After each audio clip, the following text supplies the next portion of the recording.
Hello, and thank you for tuning in to Seshot's Wisdom. I am Nika, but you could call me Seshot. I decided to come to you today unconventionally, so please excuse the background noise because what I have to say, I'm saying because it's coming to me like a lot of information that comes to me through channeling as I am in a calm and relaxed state. But I digress. The subject at hand that I want to discuss is, it's random. Yeah, sometimes it's going to be unscripted. And so these are the type of videos, audio rather, that I want you to anticipate.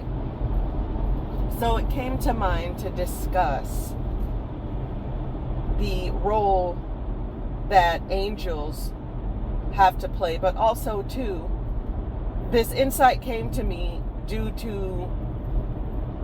one of the most prominent, in my opinion, spiritual adepts passing just last year. And because I was going through my own spiritual trials, I had no idea that she passed. And her name is Rainetta Jones. She was the truth. She passed away. And really, as far as I can tell, they don't have a confirmed cause of death. There's a lot of speculation. But it's like they're trying to come up with something that makes sense. Okay? Someone tried to say it was cancer. Now, don't let me go off. That woman was healthy as a horse. She drank healthy. She sold tea detoxes. She exercised. She walked. Okay? If you look at her skin, you will see she had no blemish. I mean, come on now.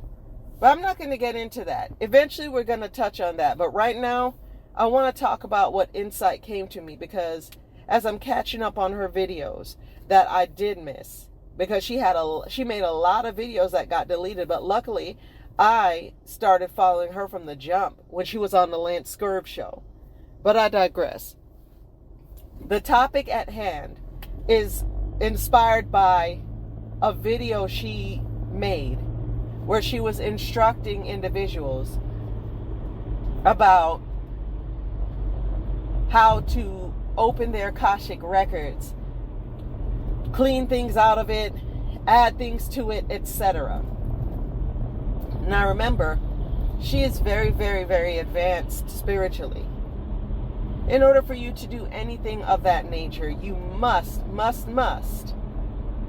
recognize and activate your God gene. Unfortunately, most of you have not done that. And so I felt like that video, it was very, very, very, very, what's the word? Cautionary. I would even go as far as saying dangerous, simply because people are not advanced enough to do that. When she was doing that, I mean, I assimilated it. But even towards the end, when she was instructing, she almost forgot to tell the viewer to close their Akashic Records.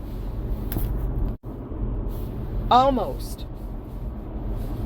Now, here's the thing. Again, I respect her so much spiritually. So I am not suggesting that what she did was necessarily wrong. I just feel like that is not for the average person. And again, that is my opinion. And the reason also I say this is because when it comes to her, she used herself as an example. She opened her own Akashic Records on the video, and it was a live stream she did, that she recorded. She opened her own Akashic Records and did what she was suggesting people do. and used herself as an example. Okay? So she delayed the closing of her Akashic Records. And I honestly feel like that is how the wicked ones were able to input their suggestions, which ultimately led to her demise. It is a very, very, very serious thing for you to do that. I want to advise anyone interested in making adjustments to their own life plans, because that's your Akashic Records that you create with your guardian angel. With your guardian angel, which you have at least 2 minimum, not just 1, because they actually do. They are on a certain hierarchy of the angel hierarchy, to where your life is so vast and you have so many bodies, you have to have 2. But I will say that when it's time for Judgment Day, if you decide to pass on, you have 1 representing you. You don't need both of them. They act literally as a lawyer to explain certain things in your life in order for you to rectify things, in order to account for any karmatic debt, or if you are due any karmatic abundance, which is detrimental to you in reference to where your soul is going to go after you decide to pass on. Now, you have your guardian angels. They're the ones that not only help you stick to your plan, your Akashic Records, but they also are the ones in charge of overseeing it, maintaining it, and also, if you request, as a living God, adjusting it. When you are a living God on this plane, you could do whatever you want in the spirit. Watch the videos I have up about the worlds within, but also namely the worlds outside the human body, but also the one where I address the Christian hell. That is the meat of what I'm saying here. So you have an understanding of how your spirituality works. When you are a God, you have the choice of doing whatever you want, including, if you remember, accessing your Akashic Records and attuning it.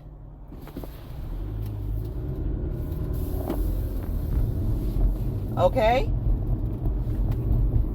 But you must be at a certain level of consciousness in order to even approach that with confidence, and in order to even activate that. There is an actual gene in the body that will activate. Not gene, well, it's within the nucleus of your cells. You activate your godhood when you reach a certain level of consciousness. All right? And so, just to land the plane, if for whatever reason, as a living God, you decide that it's necessary for you to make adjustments to your Akashic Records, which, if you ask me, if you ask Seshat,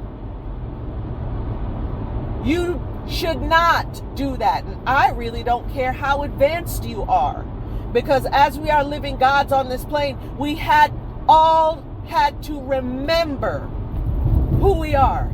So we are still under a certain level of mind control, but also too, there are still more secrets to be revealed. about this living world, about the spirit world. We've only scratched the surface.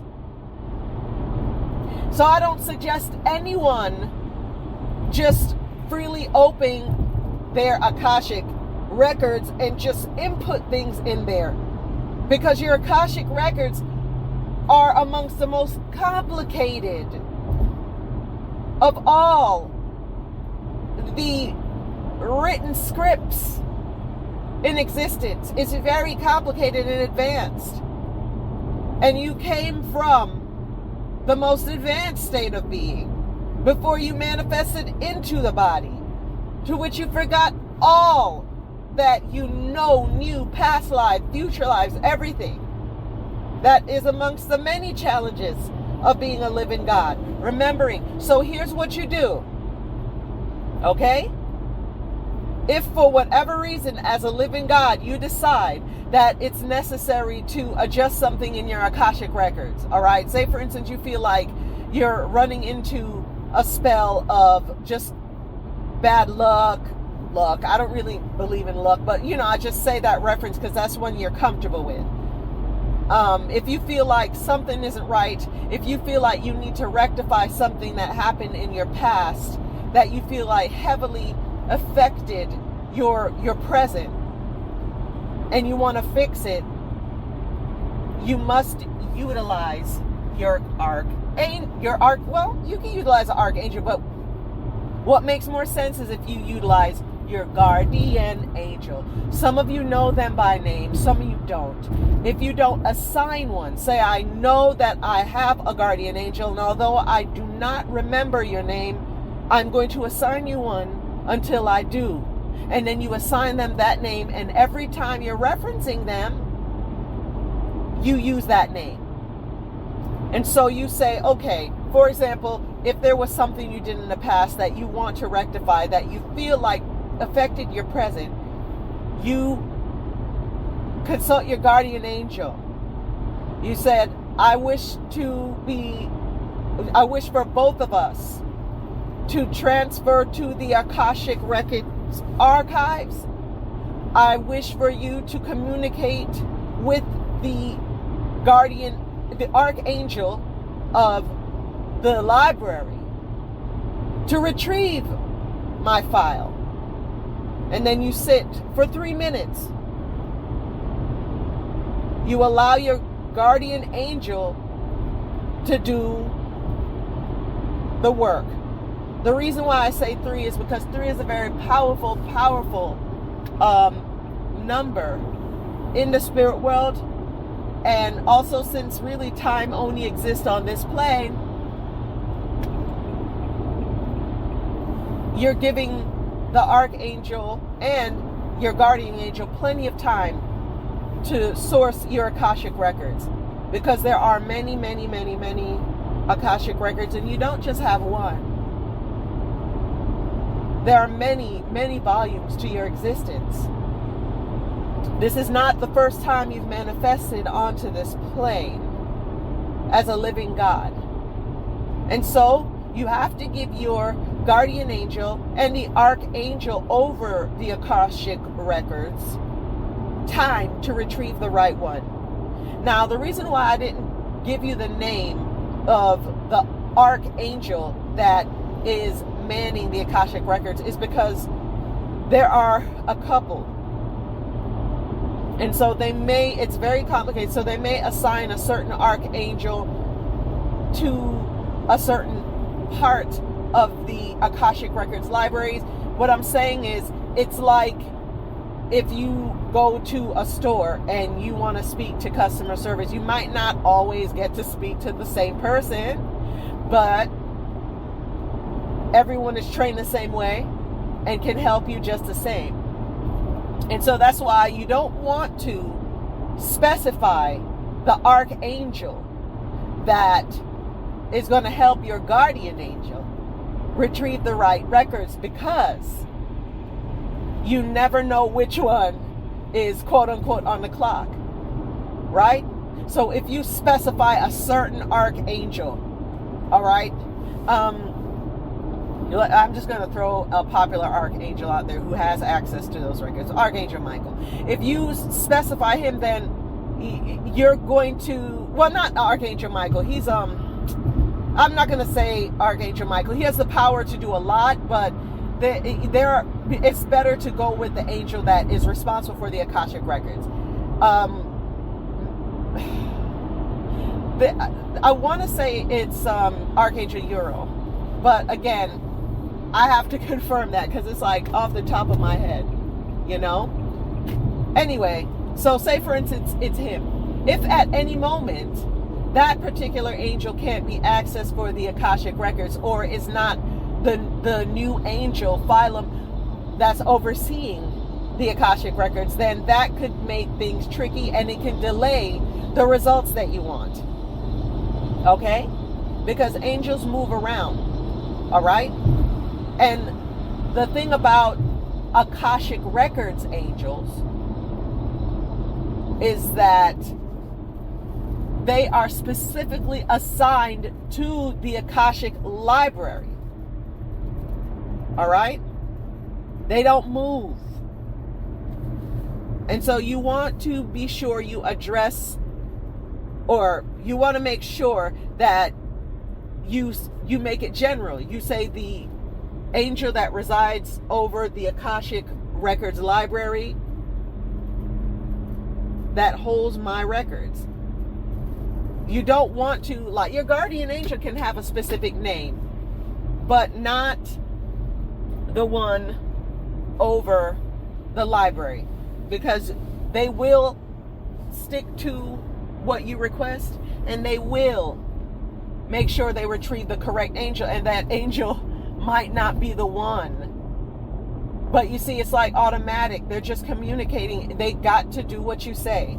So without being long-winded, let's start over. Say, for instance, you're an individual that you know, and you feel in your heart that you did something in the past that affects your present and is making it harder for you to live, get opportunities, and just be well.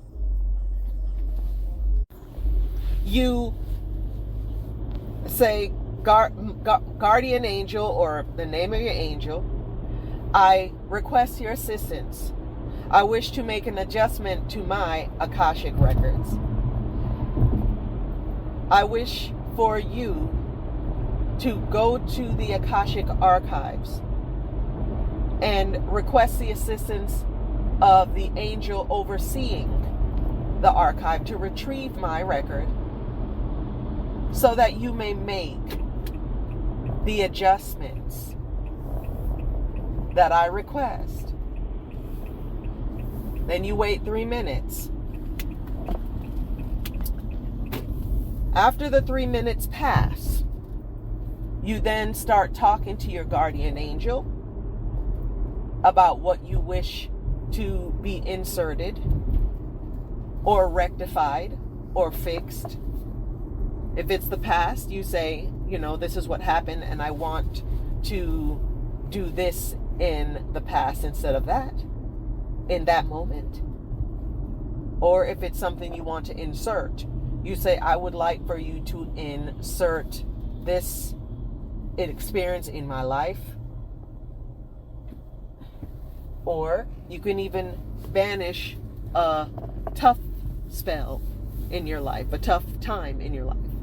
You can say, right now I'm experiencing this and I would like for it to stop. I understand that I may be risking resolving a karmatic debt, or I understand that it may be limiting my spiritual elevation, but all the same, please stop this negative spell of bad luck or bad energy from affecting my life. That's an example. So I said it, so it is done. When you are finished, guardian angel, please be sure to seal my Akashic Records and continue to utilize close protection over my experience on this plane. So I said it, so it is done. Please close my Akashic Records when you are finished and store it appropriately with the angel residing over the Akashic libraries. Thank you. Safely, happily, and as to no harm to anyone, these changes will affect my life. When you do that, you can be assured things will be done properly. Because your guardian angel knows how to insert and adjust your Akashic Records properly to where it will not harm you. That is the correct way you make adjustments. If you must, that is your divine right as a God. Now, like I said, I don't suggest you touch it at all, because things happen for a reason, and your guides are keeping you on track, at least as best as possible, because even if you veer from the plan, which is your God right as well, your guardian angels will make sure you go back on the right track. You'll find your way again. Even if you don't, that is fine. They can still plead your case if you decide to pass on. But more often than not, they do a very good job of making sure that you stay on track. Unfortunately, that's not the case all the time. There are some people who run out of karmatic abundance, and it causes them to have to be ejected from this plane. But that's far and few between, based on the people who generally come to this plane, manifest, pay off karmatic debt, move on, or reincarnate. Or if they take on a religion, be subject to the ramifications of that. But that's what I wanted to come on here and communicate with you on how to do properly if you choose to do so. If you ask Seshat, I don't think you should do that at all. I don't care how tough things are for you. Do not go in your Akashic Records and fix nothing. Even if you request for your guardian angel to do it, they will fix it, and they will do it to where no negative, they can't guarantee that no negative ramifications will come from won't come from your decision.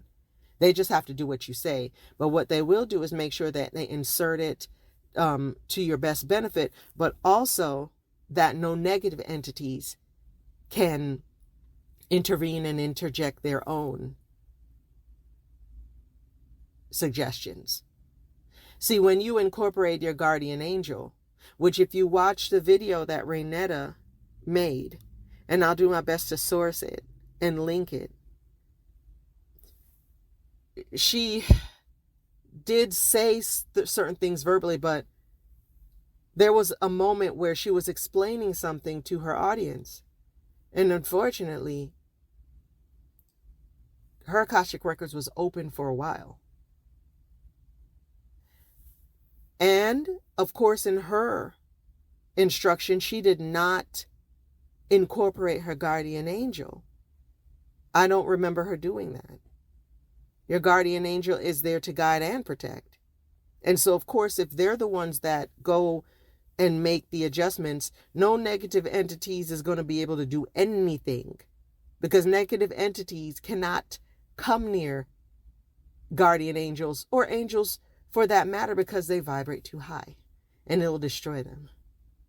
So that's why I suggest you do it that way. And I wanted to make sure there was a counter to that video, because like I said, Rainetta Jones meant a lot to me. And she was a part of my spiritual growth, and I experienced a new level of strength because of her in my spiritual growth. And so the ones that took her out They waited for that moment. And I think, this is my opinion, I think that they wrote death into her Akashic Records because her God gene was very activated and she shouldn't have passed. I don't know if she declared her immortalism, because you're supposed to declare that in your genes as well, and you will be able to be an immortal. There are tons of immortals walking this plane. And so I'm not sure if she declared her immortality. But what I do know is that if she did, she wouldn't have passed on. And if she did declare it, because of that space where her Akashic Records were open, it caused her to give the dark entities or the wicked ones. And I'm not going to say dark because I keep trying to get that out. Dark, it does not mean negative. Wicked entities gave them a chance to write in their own stuff because she did not incorporate any angel or guardian angel. Because the angels that reside over the Akashic Records, they're not fighters. You see what I'm saying? They are pretty much like librarians. But your guardian angel is a protector and a guide. So they have the right vibration to ward off anything that could affect you. So I have to end this here. This is Seshat. And I thank you for tuning in to my channel. Please like, share, and subscribe. And as always, thank you again for allowing me to share Seshat's wisdom. Take care with love.